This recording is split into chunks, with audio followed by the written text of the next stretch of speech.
Right. ప్రభువును రక్షకుడైన యేసుక్రీస్తు నామములో చేరవచ్చిన ప్రతి ఒక్కరికి వందనాలు తెలియజేస్తున్నానండి. అందరికీ వందనాలు. రైట్. అందరూ బాగున్నారండి? బాగున్నారా? Okay, right. ఒకసారి మీ పక్కన ఉన్న వాళ్ళకి వందనాలు చెప్పండి. బాగున్నారని అడగండి. ఓకే, ఒకసారి మరలా మిమ్మల్ని ప్రశ్న అడుగుతున్నాను. మీరు నిజంగా హృదయం మీద చేసుకుని నిజంగా నేను బాగానే ఉన్నానని ఎంతమంది చెప్పగలుగుతారు? నాకు ఎటువంటి ఆరోగ్య పరిస్థితులు లేవు, నాకు ఎటువంటి అనారోగ్య పరిస్థితులు లేవు, నాకు ఎటువంటి ఆర్థిక పరిస్థితులు ఇబ్బందులు లేవు, నాకు ఎటువంటి కుటుంబ ఇబ్బందులు లేవు, నాకు ఎటువంటి సామాజిక ఇబ్బందులు, ఎటువంటి సంఘ ఇబ్బందులు, ఎటువంటి మానసిక ఇబ్బందులు, ఎటువంటి ఏ సమస్య, ఏ ఇబ్బంది లేదు, నేను సంపూర్ణంగా పరిపూర్ణంగా ఆల్ రైట్ ఫైన్ అన్నవాళ్ళు ఎవరన్నా ఉన్నారా? ఏమండి? ఎవరు లేరు కదా.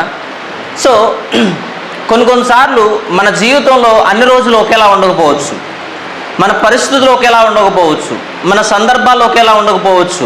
ఏమండి? ఒకసారి మనం అందరం జ్ఞాపకం చేసుకుందాం. ఇక్కడ కోవిడ్ వచ్చిన వాళ్ళు ఎంతమంది చేతులు ఎత్తండి ఒకసారి.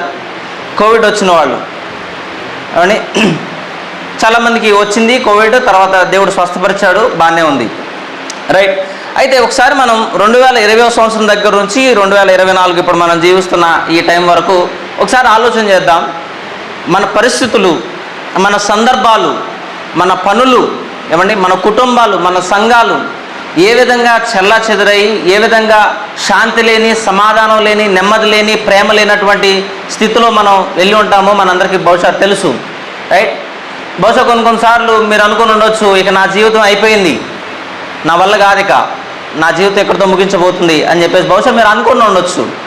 పరిస్థితులను బట్టి, అనారోగ్య పరిస్థితులను బట్టి, ఆర్థిక పరిస్థితులను బట్టి నా పనికి అయిపోయింది అని చెప్పేసి బహుశా మీరు అనుకుని ఉండొచ్చు. అవునా కాదా? ఏమండి? కుటుంబ ఇబ్బందులను బట్టి కానీ, లేకపోతే శారీరకపరమైన ఇబ్బందులను బట్టి కానీ, మానసికపరమైన కృంగుదల, ఇలాగా అనేక రకాలైనటువంటి శ్రమలు, బాధలు గుండా మీరు వెళ్ళి ఉండొచ్చు. అయితే ఈరోజు మనం కొన్ని విషయాలు జ్ఞాపకం చేసుకుందాం.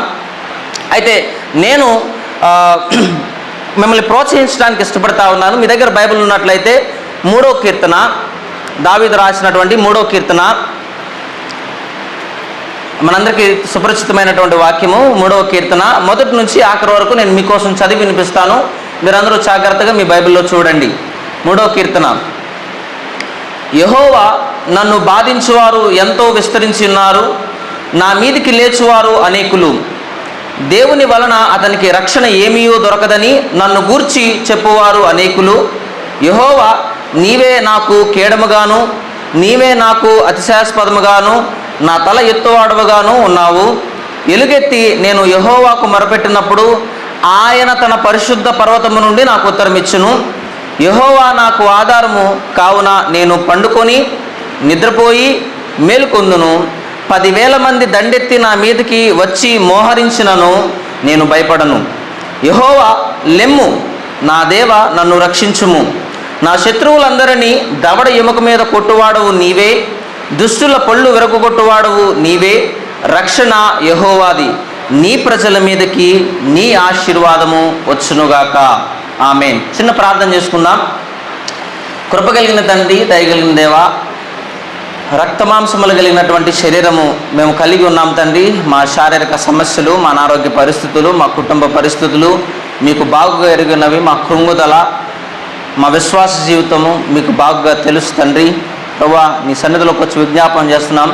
వాక్యం చేత మీరు మమ్మల్ని ప్రోత్సహించండి. నీ గొప్పతనాన్ని, నీ మంచితనాన్ని మేము మా జీవితం తెలుసుకుని ఆరాధనలోకి వెళుతున్నటువంటి మమ్మల్ని మేము జ్ఞాపకానికి తెచ్చుకోవడానికి, మా జీవితంలో మీరు చేసిన మేలులను జ్ఞాపకానికి తెచ్చుకోవడానికి, అయా మీరు మమ్మల్ని ధైర్యపరిచినటువంటి విధానాన్ని, మీరు మమ్మల్ని ప్రోత్సహించినటువంటి విధానాన్ని మేము తెలుసుకోవడానికి మీరే కృప చూపించమంటూ, సహాయాన్ని దయచేయమంటూ, వాక్యం చేత మమ్మల్ని ప్రోత్సహించమంటూ, మా జీవితాలను మీ చేతులకు, మీ చిత్తానికి అప్పచెప్తూ, వాక్యంతో నాతో, మాతో, మా అందరితో మాట్లాడమంటూ యేసుక్రీస్తు నామంలో ప్రార్థన చేస్తున్నాను తండ్రి. ఆమేన్. ప్రియమైన దేవుని సంగమా, ఈ 3వ కీర్తనలో నుంచి మనము ప్రాముఖ్యంగా 3 విషయాలు తెలుసుకోవడానికి ప్రయత్నం చేద్దాం. మొదటిది దావీదు యొక్క బాధ అనేది చూద్దాం, డేవిడ్స్ సారో.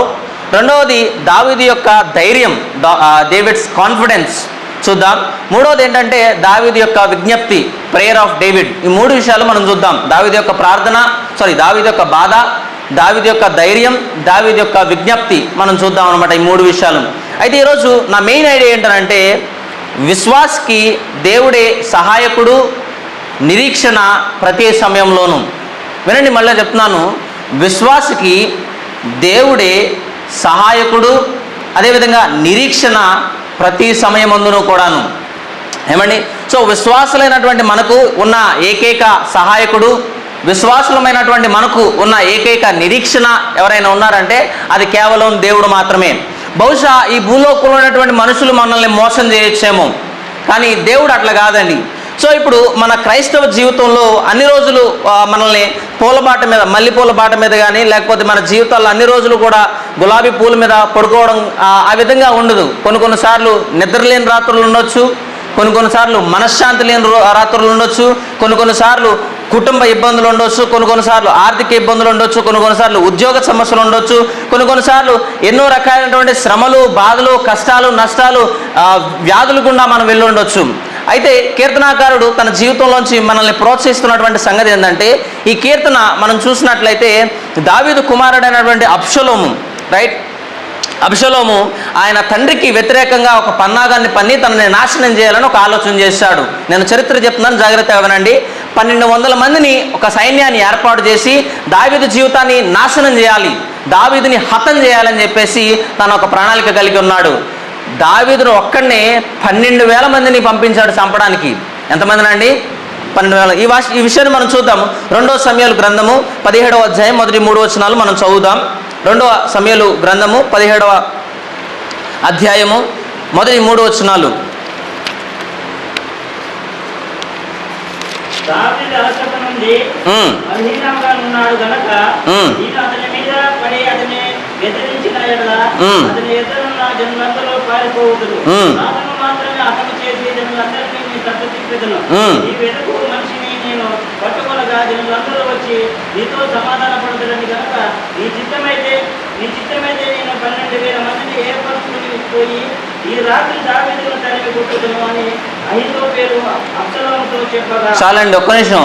దావీదు తన సొంత కుమారుడైనటువంటి అబ్షలోము చేసినటువంటి పన్నాగం ఏంటది? దావీదు అలసట నుండి బలహీనుడుగా ఉన్న సమయంలో నేను అతని మీద పడి అతన్ని బెదిరించి ఉన్న ఎడల జనులందరూ కూడా పారిపోతారు, తర్వాత రాజు నేను హతం చేసి ఆ మిగిలిన ప్రజలందరినీ కూడా నా వైపుకు తిప్పుకుంటాను, నేనే రాజునైపోతానని చెప్పేసి అబ్షలోము తన తండ్రిని చంపడానికి వేసినటువంటి పన్నాగం అనమాట. ఎంతమందిని పంపించాడంట తన మీదకి? 12,000 మందిని పంపించాడంట. ఏమంటే 12,000 మంది పురుషుల సైన్యాన్ని దావీదును ఒక్కడిని చంపడానికి ఏర్పాటు చేశాడు. ఏమండి? ఇప్పుడు దావీదు పరిస్థితిని ఒకసారి ఆలోచన చేయండి. సొంత కుమారుడు, ఏమండి, జన్మనిచ్చినటువంటి కుమారుడు తండ్రికి విరుద్ధంగా ఆలోచన చేస్తున్నాడు. ఇంకోటి ఏంటంటే ఆ సొంత కుమారుడే 12,000 మందిని దావీదును చంపడానికి పంపించాడు అనమాట. ఎంత ఘోరమైన పరిస్థితి అండి, ఏమండి, ఎంత ఘోరమైన పరిస్థితి. ఇప్పుడు ఈ పరిస్థితుల్లో రాసినటువంటి కీర్తన ఈ 3వ కీర్తన అనమాట.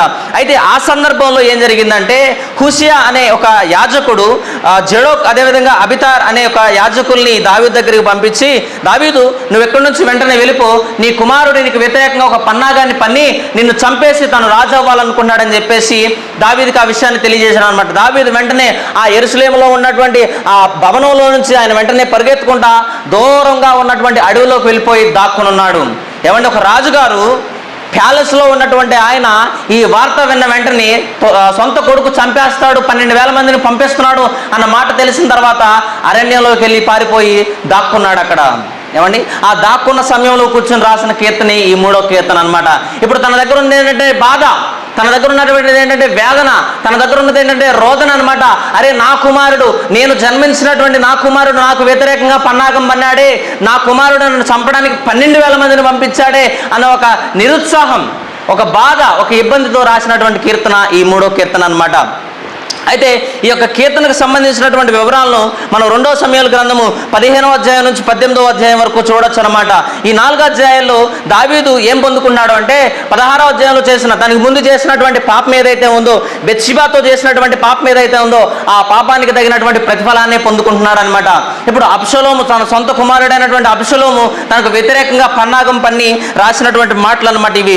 అయితే ఆ దావీదు పొందుకున్నటువంటి బాధలు కొంచెం మనం కూడా చూద్దాం. ఏమనంటే మొదటిగా సొంత కుమారుడు తనకు వ్యతిరేకత తిరిగి 12,000 మందిని పంపించాడు. మరొక అవమానం చూద్దాము. 15వ అధ్యాయంలో మనం చూసినట్లయితే 16వ అధ్యాయం 7-8 వచనాలు చూడండి. 2వ సమూయేలు గ్రంథము 16వ అధ్యాయం 7-8 వచనాలు. షిమి అనే ఒక ఆయన అంటున్నాడు ఏమనంటే దావీదును చూసి, నరహంతకుడా, దుర్మార్గుడా, చీపో చీపో,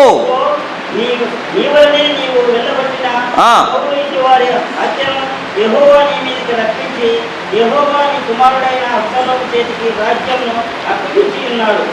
నీవు నరహంతకుడవు కనుకనే నీ మోసంలో నీవు చిక్కబడి ఉన్నావని చెప్పి రాజును శపింపగా. రైట్, ఇక్కడ షిమి అనేటువంటి ఒక సౌలు యొక్క యాజకుడు, సౌలు యొక్క పనివాడు అనమాట, అసిస్టెంట్ అడ్వైజర్. అయితే ఆయన ఏం చేస్తున్నాడంటే దావీదును దూషిస్తున్నాడు అనమాట. ఏమని? నువ్వు ఒక నరహంతకుడు, నువ్వు ఒక దుర్మార్గుడవు, నువ్వు మనుషుల రక్తం మీద బతికినటువంటి ఒక నీచమైన దరిద్రమైన ఒక వ్యక్తివి అని చెప్పేసి దావీదును దూషిస్తున్నాడు. యాక్చువల్గా మనం చూసినట్లయితే సౌలు మీద తనకి సమస్త అధికారం ఉంది చంపడానికి. ఏమండి, 21 సార్లు సౌలు దావీదును చంపడానికి ప్రయత్నం చేసినా దావీదుకి అవకాశం వచ్చినా సరే సౌలును చంపలేదు. ఎందుకనో తెలుసా? తను ఆల్రెడీ అనాయింట్ చేయబడ్డాడు కాబట్టి, తను అభిషేకించబడ్డాడు కాబట్టి తను చంపడానికి ఇష్టపడలేదు అనమాట.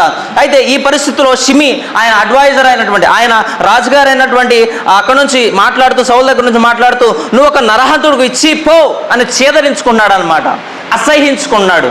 ఆయన ఎవరు? ఒక అడ్వైజరు. ఎవరిని అసహించుకున్నాడు? ఒక రాజుగారిని. ఏమండి, రాజుగారిని చిచ్చి పో అని చెప్పేసి అంత దీనస్థితికి దిగజారిపోయాడు దావీదు. మరి అంత దీనస్థితిలోకి వెళ్ళిపోయాడు దావీదు. తర్వాత మరొక విషయాన్ని మనం చూసినట్లయితే ఆయన సొంత పనివారైనటువంటి తన సొంత పనికత్తులు కూడా దావీదును దూషించి, దావీదుని వ్యతిరేకించి, ఆయన్ని వ్యతిరేకంగా మాట్లాడి, ఒక పక్కన కుటుంబస్తులు, ఒక పక్క శ్రేయోభిలాషులైనటువంటి ఇతర రాజు అయినటువంటి సౌలు యొక్క నాయకులు, సౌలు యొక్క భటులు, వీళ్ళందరూ కూడా దూషిస్తే మాటలతో సొంత కొడుకు తన వ్యతిరేకత వచ్చి తనంతా కూడా అడవిలోకి వెళ్ళిపోయి కూర్చుని నిరుత్సాహంతో రాసినటువంటి కీర్తన ఈ 3వ కీర్తన అనమాట. ఇప్పుడు దావీదు పరిస్థితి ఎలా ఉందో తెలుసా? ముందు చూస్తే నొయ్యి, వెనక చూస్తే గొయ్యి. నేను ఎక్కడి నుంచి బయటకు వెళ్తే నా కోసం 12,000 మంది వెయిట్ చేస్తున్నారు. వాళ్ళందరూ కూడా ఒక్కొక్క బాణం నా మీదకి వేసిన 1200 బాణాలు నా శరీరంలో గుచ్చుకుని చచ్చిపోతా నేను. దావీదుకి వేరే ఆలోచన ఏం లేదు. ఒక పక్కేమో కుటుంబస్తులు దూషించిన బాధ, ఒక పక్కేమో సైనికులు దూషిస్తున్నటువంటి బాధ, ఒక పక్కేమో నా పరిస్థితి, నేను ఒక రాజుని, నేను ఈ విధంగా ఉండి కూడా నేను భయపడాల్సి వస్తుందని చెప్పేసి అరణ్యంలో ఒక మూలను కూర్చుని రాసినటువంటి మాటలే ఈ 3వ కీర్తనలో రాసినటువంటి మాటలు అనమాట. రైట్, అదే ఈ యొక్క వాక్యం నుంచి మనం ఏం నేర్చుకోవచ్చు అంటే దావీదు జీవితంలో జరిగినటువంటి 3 సంఘటనలు మనం తెలుసుకోవచ్చు. ఏంటంటే దావీదు యొక్క బాధను మనం తెలుసుకోవచ్చు. తర్వాత దావీదు యొక్క ధైర్యం, బాధల్లో కూడా ధైర్యంగా ఎలా ఉండాలో దావీదు దగ్గర నుంచి నేర్చుకోవచ్చు. తర్వాత 3వది, ఆ బాధల్లో దావీదు దేవునికి చేసినటువంటి ప్రార్థనను కూడా మనం చూడొచ్చు, ఏ విధంగా ఆయన ప్రార్థన చేశాడు. అయితే ఈ పాపానికి సంబంధించినటువంటి పరిష్కారం పొందుకున్నటువంటి దావీదు ఆయన రాసినటువంటి మాటలు ఏమనంటే, యెహోవా, చూద్దాం ఆ మాటలు 3వ కీర్తన. ఇప్పుడు ఆయన మనలందరినీ ప్రోత్సహిస్తున్నటువంటి విషయం ఏంటంటే, యెహోవా నన్ను బాధించేవారు ఎంతో విస్తరించి ఉన్నారు, నా మీదికి లేచేవారు అనేకులు ఉన్నారు, దేవుని వలన అతనికి రక్షణ ఏమీయూ దొరకదని నన్ను గూర్చి చెప్పువారు అనేకులయ్యారు. ఏమండి, ఇప్పుడు దావీదు మనకి ఇక్కడ తెలియజేస్తున్నటువంటి సంగతి ఏంటంటే, నా పరిస్థితి ఈ విధంగా ఉంది, నా ఇబ్బంది ఈ విధంగా ఉంది, నా బాధ ఈ విధంగా ఉంది, నా శ్రమ ఈ విధంగా ఉంది, నా కష్టం ఈ విధంగా ఉందని చెప్పేసి ఈ కష్టంలో నేను కీర్తన రాస్తున్నానని చెప్పేసి చెప్తూ ఆయన అన్నాడు ఏమనంటే, యెహోవా నన్ను బాధించువారు ఎంతో విస్తరించి ఉన్నారు. ఏమండి, అడ్వైజర్స్ నన్ను దూషిస్తున్నారు, ఏమండి, మంత్రులు నన్ను దూషిస్తున్నారు, పనివారు నన్ను దూషిస్తున్నారు, ఏమండి, ఒక నీచమైన చీడ పురుగులా నన్ను చూస్తున్నారు. అంటే సొంత కుమారుడే, నా కడుపును పుట్టినటువంటి నా కుమారుడే నన్ను చంపేసి నా ప్రాంతంలో రాజుగా పరిపాలన చేయాలని చూస్తున్నాడు. ప్రభువా, యెహోవా నన్ను బాధించువారు విస్తరించి ఉన్నారు. రైట్, నా గురించి అతనికి రక్షణ ఏమీ దొరకదని చెప్పేసి నన్ను గురించి మాట్లాడుకునేవారు చాలామంది ఉన్నారు. ఇక నీ జీవితం బాగాదు, ఇక నీ జీవితంలో దరిద్రమే, ఇక నీ జీవితంలో నీకు మిగిలింది ఏదైనా ఉంటే అది చావు మాత్రమే అని చెప్పేసి ఒక మాట సెలబ్రేట్ చేశారనమాట అందరూ కలిసి. ఇప్పుడు దావీదు పరిస్థితి ఏమైపోయిందంటే కంప్లీట్గా సంపూర్ణంగా అరే నా పరిస్థితి ఏంటి, నా పని అయిపోయింది, ఇక్కడితో నా జీవితానికి ఒక ముగింపు వచ్చేసింది, నా పరిస్థితి ఏం బాగా. బహుశా మనం కూడా ఇలాగనే అనుకుని ఉండొచ్చు, ఏమని ప్రభువా నా శారీరకపరమైన బాధలతో నేను ఎంతకాలం యుద్ధం చేయాలి, నేను నా జీవితంలో కలిగిన పాపంతో నేను ఎంతకాలం యుద్ధం చేయాలి, నా అనారోగ్యంతో ఎంతకాలం యుద్ధం చేయాలి, నా ఆర్థిక ఇబ్బందులతో ఎంతకాలం యుద్ధం చేయాలి, నా పరిస్థితులు ఎప్పుడు బాగుపడతాయి, నా పరిస్థితులు ఎప్పుడు మెరుగుపడతాయి అని చెప్పేసి బహుశా కొన్నిసార్లు మనం కూడా అనుకుని అరే బాబు ఈ జీవితానికి ఒక సెలవు పెట్టేసి చచ్చిపోతే బాగుండురా అనుకునే వాళ్ళు చాలామంది ఉన్నారు. ఈవెన్ సో కాల్డ్ క్రిస్టియన్స్, క్రైస్తవులైన వాళ్ళు కూడా సూసైడ్ చేసుకుని చచ్చిపోయిన సందర్భాలు చాలా ఉన్నాయి. అప్పులు చేసి ఏమండి కుటుంబ పరిస్థితులు బాగోక, అనారోగ్య పరిస్థితులు కుటుంబాన్ని చూసుకోలేక ఏమండి చనిపోయిన వాళ్ళు చాలామంది ఉన్నారు. ఏమండి పరిస్థితులు కొన్నిసార్లు మనకు అనుకూలంగా ఉండకపోవచ్చు, ప్రతికూలంగా ఉండొచ్చు. బహుశా ఈ గ్రూప్లో ఎంతమంది ఎట్లాంటి పరిస్థితులు గుండా వెళ్తున్నారో నాకైతే తెలియదు. ఒకవేళ మీరు ఎట్లాంటి పరిస్థితులు గుండా వెళ్ళొచ్చారేమో, ఒకవేళ ఎట్లాంటి పరిస్థితులు గుండా వెళ్తున్నారేమో, ఒకవేళ బహుశా దేవుడు మిమ్మల్ని అదే పరిస్థితి భవిష్యత్తులో కలిగించవచ్చేమో. అయితే అప్పుడు నా రెస్పాన్స్ ఎలా ఉండాలి, మనం ఎలా ఉండాలంటే దావీదుకులాగా ఈ విషయాన్ని చూడాలన్నమాట. రండి ఈ తర్వాత మాట ఆయన ధైర్యాన్ని, ఆయన బలాన్ని మనం చూద్దాం. రండి 3-4 వచనాలు చూద్దాము. చదవండి.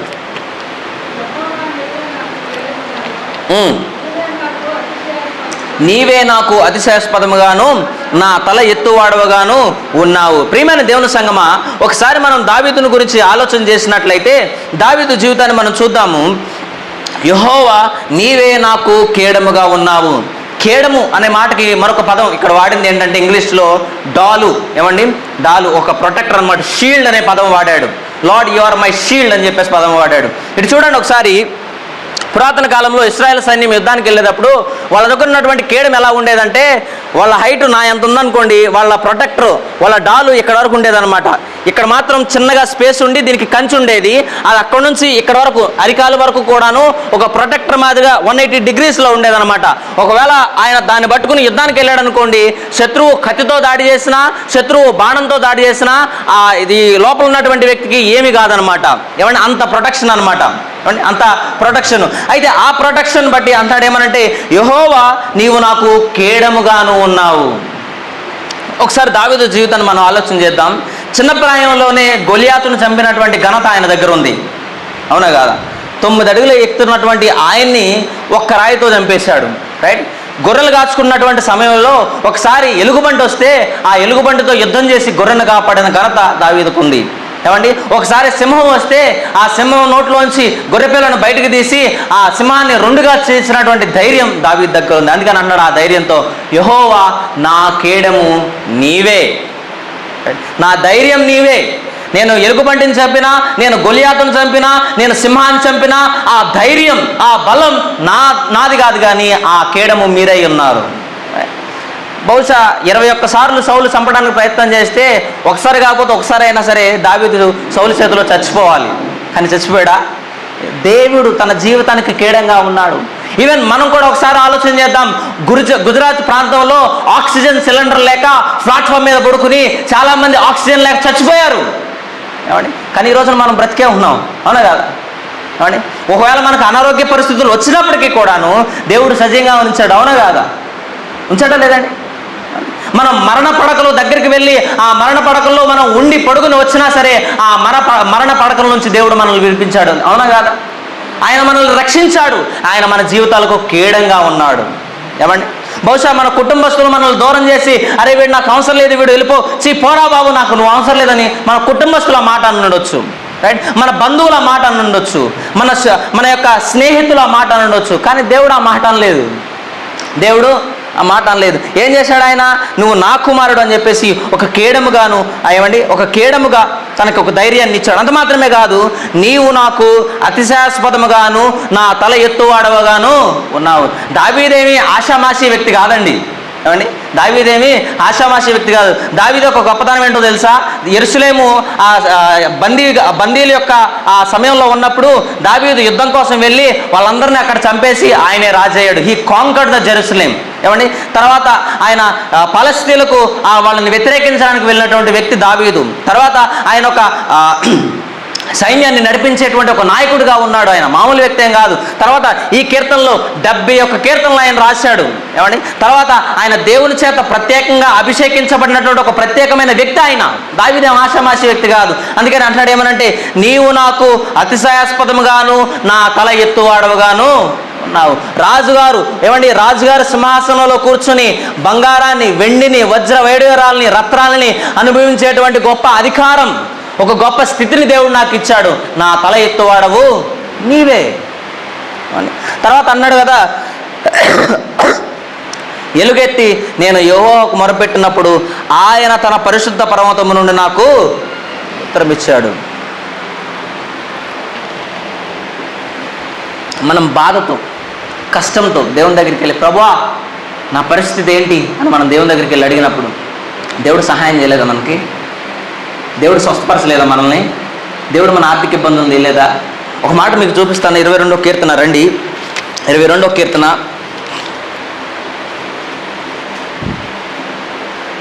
24వ వచనాన్ని చదవండి. నెమ్మదిగా చదవండి.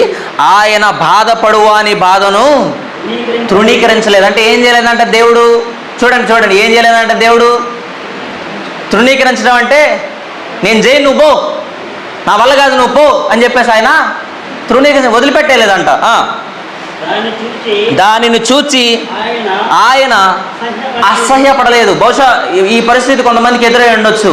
మనం అవసరతతో, అక్కరతో మన తోటి సహోదరులు, తోటి బంధువుల దగ్గరికి వెళ్ళి అడిగినప్పుడు, నేను నీకు ఈ టైంలో సహాయం చేయను, నువ్వు వెళ్ళిపో. బహుశా అలా ఉండొచ్చు. అవునా కాదా? బహుశా ఆ పరిస్థితి మనల్ని అసహించుకుని, మన పరిస్థితిని బట్టి, మన ఇబ్బందిని బట్టి, మన బాధను బట్టి మనల్ని బహుశా వాళ్ళు అసహించుకుని ఉండొచ్చు. ఏమండి, బహుశా మనల్ని అసహ్యం ఉండవచ్చు. కానీ దేవుడు ఆ పని చేశాడా? ఏమండి, చదవండి ఆ మాట తర్వాత. అతనికి తన ముఖమును దాచలేదు. దేవుడు మనకి తన ముఖాన్ని దాచాడంటారా?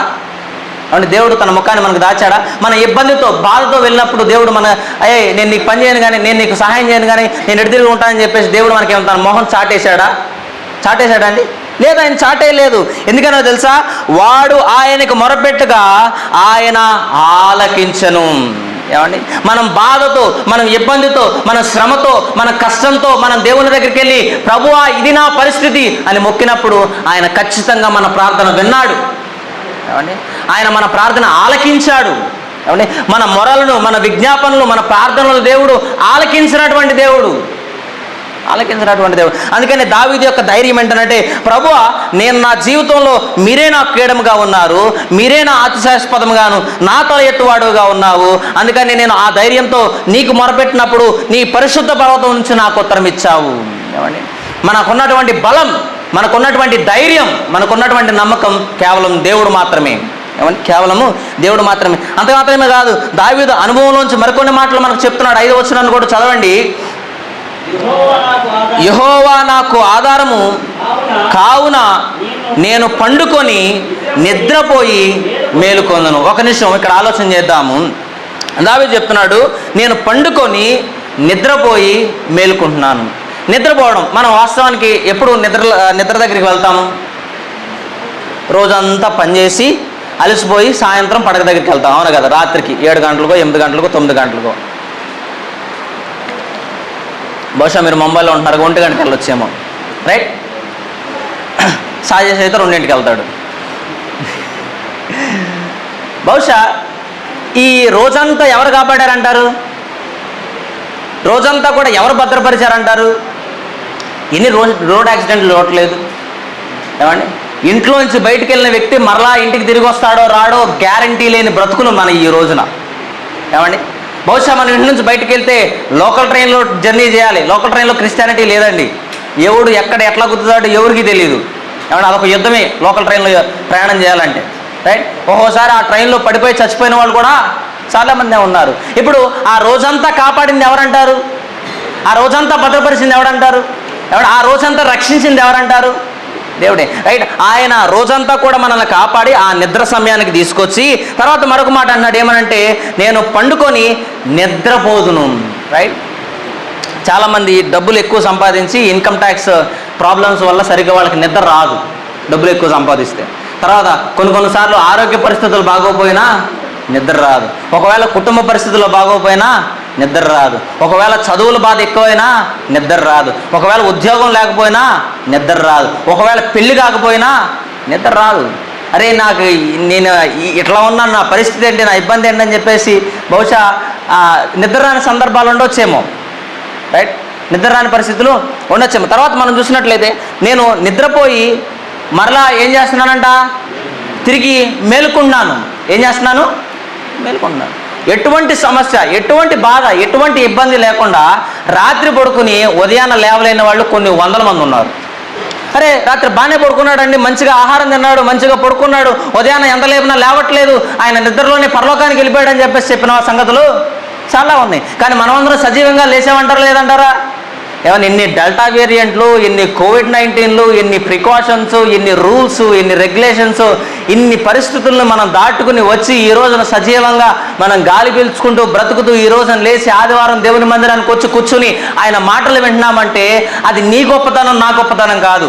కేవలం దేవుడు మనల్ని రక్షించాడు, దేవుడు మనల్ని భద్రపరిచాడు, దేవుడు మనల్ని భద్రపరిచాడు. ఏమండి, ఒకసారి పరిస్థితులు మనం అర్థం చేసుకున్నట్లయితే, పరిస్థితుల గురించి మనం ఆలోచన చేసినట్లయితే, కోవిడ్ టైంలో సొంత భర్త చనిపోయినా, సొంత భార్య చనిపోయినా, సొంత కుమారుడు చనిపోయినా, సొంత కుమార్తె చనిపోయినా తనివి తీరా చూసుకుని ఏడవడానికి ఒక ధన్యత లేదు.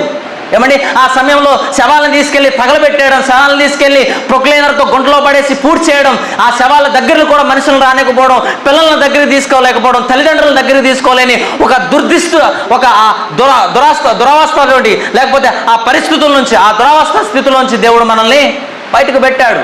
ఏమంటే ఆయన రక్షించాడు, ఏమంటే ఆయన మనల్ని రక్షించాడు, ఆయన మనల్ని భద్రపరిచాడు, ఆయన మనల్ని భద్రపరిచాడు. అందుకనే చెప్తున్నాడు, నా జీవితంలో నాకు ఉన్నటువంటి ఏకైక ఆధారం దేవుడు, కాబట్టి నేను క్షేమంగా పండుకుంటున్నాను, కాబట్టి నేను క్షేమంగా నిద్రపోతున్నాను, కాబట్టి నేను క్షేమంగా తిరిగి మేలుకుంటాను. ఇది కేవలం దేవుడు పెట్టినటువంటి సహాయమే నా జీవితంలో. నా శక్తి, నా సామర్థ్యం, నా జ్ఞానం, నా డబ్బు కాదు. అందుకే అన్నాడు కదా కీర్తన గారు మరికొన్ని విషయాలు తెలియజేస్తూ, ఆయన అన్నాడు ఏమనంటే, ప్రభువా తన ధైర్యాన్ని చెప్పి, తనకున్న ధైర్యం. ఇంకొకటి ఆలోచించండి, దావీదుకి ఎట్లాంటి పరిస్థితులు ఏమి కొత్త కాదు, ఎట్లాంటి పరిస్థితులు ఏమి కొత్త కాదు. వాళ్ళ సొంత కుటుంబస్తులే, వాడు చిన్నపిల్లోడండి, ఎక్కడో గొర్రెలు కాసుకోవడానికి అడవిలోకి పోయాడు అని వాళ్ళ సొంత నాన్నే సాక్ష్యం ఇచ్చాడు, రైట్. తర్వాత ఎటువంటి ఆయన తిన్నాడా లేదా అని ఒక పాలస్తీనా అడవిలో ప్రాంతాల్లోకి వెళ్ళిపోయి గొర్రెలను మేపుకుంటూ కొండలనక, లోయలనక, రాత్రనక, పగలనక ఆయన ప్రయాణం చేసి సంచారం చేసినటువంటి రోజులు చాలా ఉన్నాయి. అంత పెద్ద గొర్రెల మందిని ఆయన చేశాడు. ఏమంటే దేవుడు రక్షించాడు, దేవుడు కాపాడాడు, దేవుడు భద్రపరిచాడు. ఆ ధైర్యంతో, ఆ నమ్మకంతో, ఆ బలంతో ఇప్పుడు ప్రార్థన చేస్తున్నాడు దావీదు. ఏమనంటే, యెహోవా లెమ్ము, 6వ వచనం, 10,000 మంది దండెత్తి నా మీదికి వచ్చి మోహరించినను నేను భయపడను. ఏమండి, దావీదుకు దేవుడు ఇచ్చినటువంటి ప్రొటెక్షన్ ఏంటో తెలుసా? జడ్ సెక్యూరిటీ అంటారు. ఎప్పుడన్నా విన్నారు ఈ మాట? Z security. పిఎం గారికి జడ్ సెక్యూరిటీ ఇస్తారన్నమాట. 11 మంది ఉంటారు ముందు, ఆయన ముందు జామర్స్ ఉంటాయి, ఫోన్లు బంద్ చేయవు. ఏమంటే 11 మంది స్పైనర్లు వాళ్ళందరూ పట్టుకుని గన్నులు పట్టుకుని ఉంటారు. ఆయన మీద ఏ కూడా వాళ్ళనివ్వరు అనమాట. ఏమంటే దానికి మించినటువంటి 360 డిగ్రీస్, ఏమండి 360 డిగ్రీల వ్యవధిలో దావీదుకి దేవుడు రక్షణను కల్పించాడు. ఏమంటే అందుకని అన్నాడు ధైర్యంతో, ఏమనంటే 10,000 మంది దా మీదకి దండెత్తి వచ్చినా నేను భయపడను. నా ధైర్యం దేవుడు, నా నమ్మకం దేవుడు, నా బలం దేవుడు, నా నా నా విశ్వాసం దేవుడు. ఏమండి ఒకసారి ఆలోచించండి, మీరు అలా ఆలోచించండి. మీరు ఇంట్లో పడుకున్నారు, 12,000 మంది మీ ఇంటి చుట్టూ కూడా గన్నులు పట్టుకొని రెడీగా ఉన్నారు. ఒక్క బుల్లెట్ వదిలితే చాలు మీ ఇల్లు మొత్తం కూడా స్మాష్ అవ్వడానికి. దావీదు అన్నాడు కదా, అదే పరిస్థితుల్లో కూడా నేను పండుకొని నిద్రపోయి మేలుకుంటున్నాను. ఎంత ధైర్యం ఉంటే ఆ నిద్ర వచ్చిద్దండి, ఎంత నమ్మకం ఉంటే ఆ నిద్ర వచ్చిద్దండి. దావీదు కూడా అదే పరిస్థితుల్లో అన్నాడు. ఏమనంటే 10,000 మంది దండెత్తి నా మీదకి వచ్చినా నేను మోహరించను, నేను భయపడను. ఇంకొక మాట చెప్పాలంటే దేవుడు మనల్ని ఎంతగా ధైర్యపరిచాడంటే బైబిల్లో 365 సార్లు భయపడొద్దు, భయపడొద్దు, భయపడకుడి, భయపడకుడి, భయపడకుడి అని రాస్తుంది. 365 సార్లు. అంటే దాని అర్థం ఏంటి? మనకు దేవుడు ప్రతిరోజు చెప్తున్నాడు అనమాట. ఏమని? నేను నీకున్నాను, నువ్వు నా ప్రియ కుమారుడు, నువ్వు నా ప్రియ కుమార్తెవు, భయపడొద్దు. నీకు అనారోగ్య పరిస్థితి వచ్చిందా? నేనున్నాను. నీకు ఆర్థిక పరిస్థితి వచ్చిందా? నేనున్నాను. నీకు కుటుంబ పరిస్థితులు వచ్చినాయా? నేనున్నాను. నేను కాపాడుతాను, నేను రక్షిస్తాను, నేను ప్రేమిస్తాను, నేను దగ్గరికి తీసుకుంటానని ఆయన దగ్గరికి తీసుకుంటాడు. ఆయన మనల్ని వదిలిపెట్టేసే దేవుడు కాదు, ఆయన మనల్ని విడిచిపెట్టేసే దేవుడు కాదు, ఆయన మనల్ని ఎడబాసేటువంటి దేవుడు కాదండి. ఆయన మోసం చేసే దేవుడు కూడా కాదు. కాబట్టి ఆయన చెట్టు లేని ఒక చెట్టు, గాలో, నీరు, ఆకాశము లేదు కనపడని ఒక రూపం అయితే కాదు ఆయన మనం ప్రార్థన చేసినప్పుడు ఆయన మన మాటలు విన్నాడు. ఎన్నిసార్లు బహుశా ఈ పరిస్థితి రాత్రి మీరు ఒక అవసరత కోసం ప్రార్థన చేసి పొద్దున్నే దాన్ని పొందుకున్న సమయాలు ఎన్ని లేవంటారు? అంటే దాని అర్థం ఏంటి? ఆయన మన ప్రార్థన విన్నాడనే. ఆయన మన ప్రార్థన విన్నాడు. ఒకవేళ వినకపోతే ఎందుకు సహాయం చేస్తాడు? ఎందుకు సహాయం చేస్తాడు? అదే ధైర్యంతో అన్నాడు. ఏమనంటే, యెహోవా లెమ్ము, నా దేవ నన్ను రక్షించుము, నా శత్రువులందరినీ దవడ ఎముక మీద కొట్టువాడవు నీవే, దుష్టుల పళ్ళు విరగొట్టువాడవు నీవే. ప్రభువా నన్ను ఈ పరిస్థితుల్లోంచి రక్షించు, ప్రభువా నన్ను ఈ పరిస్థితుల్లోంచి నన్ను బయటపడే, నా మీదకి ఇంతమంది సైన్యం దండెత్తి వస్తున్నారు, నన్ను రక్షించు, వాళ్ళందరినీ కూడా శక్తిహీనులుగా చేసే, వాళ్ళందరినీ కూడా బలహీనులుగా చేసే అని దావీదు దేవునికి ప్రార్థన చేస్తున్నాడు. ఎందుకనో తెలుసా? రక్షణ యెహోవాది, నీ ప్రజల మీదకి నీ రక్షణ వచ్చునుగాక. దావీదు తన కోసం అంత మాత్రమే కాదు, తన ఇశ్రాయేలు ప్రజల కోసం కూడాను ప్రార్థన చేస్తున్నాడు. ఏమనంటే, ప్రభువా నీ దగ్గర నుంచే రక్షణ వచ్చింది, నీవే వాళ్ళని ఆశీర్వదించగలుగుతావు, నీ దగ్గర నుంచి మాత్రమే క్షేమం అనేది వచ్చింది, నీ దగ్గర నుంచి మాత్రమే భద్రత అనేది వచ్చింది, నీ దగ్గర నుంచి మాత్రమే ఆ ప్రొటెక్షన్, కేర్, కన్సర్న్ అనేది వచ్చింది. ప్రియ దేవుని సంగమా, దేవుడు మనకి నమ్మకంగా ఉన్నాడు. మన అన్ని పరిస్థితుల్లో కూడాను, మన అన్ని ఇబ్బందుల్లో కూడాను, మన అన్ని శ్రమల్లో కూడాను, మన అన్ని కష్టాల్లోనూ కూడాను, మన అన్ని బాధల్లో కూడాను, అన్ని పరిస్థితుల్లో కూడా దేవుడు మనకి నమ్మకంగా ఉన్నాడు. ఆయన సహాయం చేయడం మానలేదు, ఆయన నిరీక్షణ మనం ఆయన మీద ఉంచడం మనం మానకూడదు. ఏమండి? ఈ వాక్యం నుంచి మనం ఏం నేర్చుకోవచ్చు అంటే, దేవుడు ఒకసారి పరిశీలన, వ్యక్తిగత పరిశీలన మనం చేసుకుందాం. దేవుడు ఎన్ని పరిస్థితుల నుంచి మనం తప్పించలేదంటాడు? ఏమండి? మన సమస్యల నుంచి, మన ఇబ్బందుల నుంచి, మన బాధల నుంచి ఆయన ఎంత నమ్మకంగా, ఎంత ప్రేమగా చూశాడండి. ఏమండి? అందుకని కీర్తనకారుడు అంటున్నాడు కదా, ఒక భక్తుడు పాట రాస్తే ఈ విధంగా అన్నాడు, నమ్మకమైన దేవుడవైనా నీవే చాలు యేసయ్యా, నమ్మకమైన దేవుడవైనా నీవే చాలు యేసయ్యా, నేనేమయ్యున్నా ఏ స్థితిలో ఉన్నా, నేనేమయ్యున్నా ఏ స్థితిలో ఉన్నా ఇంకేమి కోరుకోనయా, అసలు ఇంకేమి కోరుకోనయా. చూసారా దావీదు యొక్క ధైర్యం ఏంటనంటే, నాకున్న పరిస్థితులు, నాకున్న ఇబ్బందులు, నాకున్నటువంటి సమస్యలు, నాకున్నటువంటి వేదన, నాకున్నటువంటి బాధ, వీటన్నిటిలో కూడా నాకు నమ్మకమైన దేవుడు ఉన్నాడు, నా ధైర్యం నా దేవుడు, నా బలం నా దేవుడు. ఏమండి? బహుశా ఉదయకాల సమయంలో కృంగిపోయి ఉన్నారా? పరిస్థితులను బట్టి విసుగు చెందిపోయి ఉన్నారా? పరిస్థితులను బట్టి ఇబ్బందులు, బాధలు, శ్రమల వల్ల అరే ఈ జీవితం మీద విరక్తి వస్తుంది, చచ్చిపోతే బాగుండరా అని అనుకుంటున్నారా? మనకు నమ్మకమైన దేవుడు ఉన్నాడండి. మనల్ని ఆదరించే దేవుడు ఉన్నాడు, మనల్ని ఓదార్చే దేవుడు ఉన్నాడు, మనల్ని ప్రేమించే దేవుడు ఉన్నాడు. ఆయన మన జీవితంలో ఎన్నో మేలులు చేశాడు, ఆయన మన జీవితంలో ఎన్నో గొప్ప కార్యాలు చేశాడు. ఆయన మనల్ని ఎంతగానో ప్రేమిస్తూ ఉన్నాడు. ఆయన గొప్పతనాన్ని జ్ఞాపకం చేసుకుందాం, ఆయన మంచితనాన్ని మనం జ్ఞాపకం చేసుకుంటున్నాం. ఆరాధనలోకి వెళ్తున్నటువంటి మనము వ్యక్తిగతంగా మనల్ని ఒకసారి మనం పరిశీలన చేసుకుందాం. ప్రభువు మీ జీవితంలో ఏ కార్యం చేశాడో మీకు తెలుసు, ప్రభువు మిమ్మల్ని ఏ విధంగా రక్షించాడో మీకు తెలుసు, ప్రభువు మీ జీవితంలో ఎంత నమ్మకంగా ఉన్నాడో మీకు తెలుసు. కాబట్టి మనందరం కూడా అదే ఆత్మతో దేవుని ఆరాధిద్దాం. కళ్ళు మూసుకుందాం, దేవుని ఆరాధిద్దాం.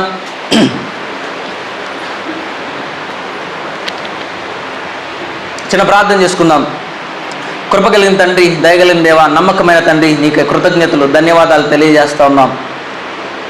అయా మా జీవితాల్లో మీకు మేము వ్యతిరేకంగా జీవించాం, కానీ మీరెప్పుడు కూడా మా పాపాలను బట్టి మీరు మాకు తీర్పు తీర్చలేదు, మేము చేసినటువంటి అతిక్రమాలను బట్టి, దోషాలను బట్టి మీరు మాకు తీర్పు తీర్చలేదు. మమ్మల్ని ప్రేమించారు, మీ విశ్వాసత నేను కాపాడుకున్నారు. అయా మా కష్టకాలంలో, మా శ్రమల్లో, మా ఇబ్బందుల్లో మాకున్నటువంటి ధైర్యం, మాకున్నటువంటి నమ్మకం, మాకున్నటువంటి బలం మీరు మాత్రమే తండ్రి. ఉదయకాల సమయంలో తండ్రి మీరు చేసిన ప్రతి ఒక్క మేలును బట్టి, ప్రతి ఒక్క గొప్ప పనిని బట్టి, ప్రతి ఒక్క మంచి పనిని బట్టి నీ కృతజ్ఞతలు తెలియజేస్తున్నాం, ధన్యవాదాలు తెలియజేస్తున్నాం తండ్రి.